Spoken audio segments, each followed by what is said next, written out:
The NBA playoffs are probably the most exciting time for NBA and basketball fans all around the world. And with the playoffs right around the corner, I think now is the best time to break down how the NBA playoffs work to anybody new to the game. So let's get started. Before we get into anything else, we need to look at other things first that form the building blocks for the playoffs. These are the things we will be looking at in today's video that will help you understand the playoffs. It's important you don't skip these categories because they are needed to understand the next category. So let's start with the first one, and that's the regular season. For this, we need to look at the structure of the NBA. The NBA has 30 teams, and these teams are split into two separate conferences based purely on location.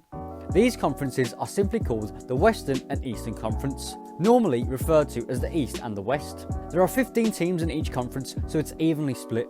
We have the teams and the conferences, so now we can start the season. The first part of the season is called the regular season. In this, every team plays 82 games to determine their record.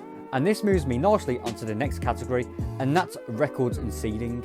Now that every team has played their 82 games, this ends the regular season. Every team now has a record of how many wins and losses they have. We now use this record to determine where each team ranks within their conferences. Notice here how I said conferences. That's because in the NBA, teams aren't ranked against the entire league, they are ranked within their conferences. And this is the most important thing here, especially when moving on to the playoffs. As of right now, these are the current conference standings. I'm going to use these standings moving forward and act as if the season ended today. We have our team's records, so now we can move on to seeding. For some terminology, in the NBA, people refer to the team's placements as seeds or seeding. A seed just refers to that team's rank within their conference. If a team is the first seed in their conference, they're the best team, and this goes from 1 through 15 for both conferences. Now this is where we can see which teams qualify for the playoffs. The top 8 seeds in each conference will now move on to the playoffs. A question you may have now is, why does my team's record matter that much if I can just be the 6th or 7th seed and still make the playoffs? And to that I say fair point. The reason is for the next stage, the structure of the playoffs. This includes the playoff tree and playoff matchups. The playoff tree is designed to see the better teams face each other in the later stages and hopefully the finals. This is done by giving the better teams an easier path. The better teams are rewarded for being good and rewarded for their records during the regular season. So this is how the playoff tree is structured. The first seed faces the 8th seed, the second seed plays the 7th seed, the 3rd seed plays the 6th seed, and the 4th seed plays the 5th seed. So you can see that theoretically, the better your record is, the easier your opponent will be in your playoff path.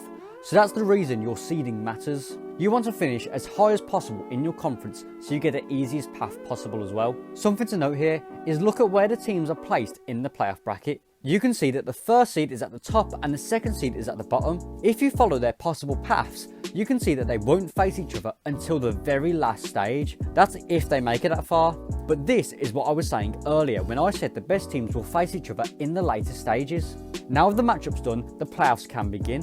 But the next thing to break down is how you progress in the playoffs. This is done through what's called a playoff series. A series is just a set of 7 possible games that teams will play until one team wins a total of 4 games.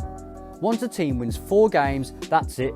They move on to the next stage and the other team is eliminated from the playoffs. This continues through the entire playoffs until we are left with 4 total teams, 2 in each conference. The teams will compete in a conference final to see who will progress through to the NBA Finals. The finals will see, theoretically, the best team from each conference face off in a West versus East matchup. This final series will determine the NBA champions. Every series, from the first series to the finals, is only 7 games and the same structure applies. So that's it. That's the NBA playoffs broken down into the most simple terms possible. If you did enjoy this video and found it helpful, a like and subscribe would be greatly appreciated. If you want to see more content like this in the future, drop a comment in the comments below. But that's all for today's video. Thanks so much for watching. I hope you have enjoyed and I'll see you in the next one.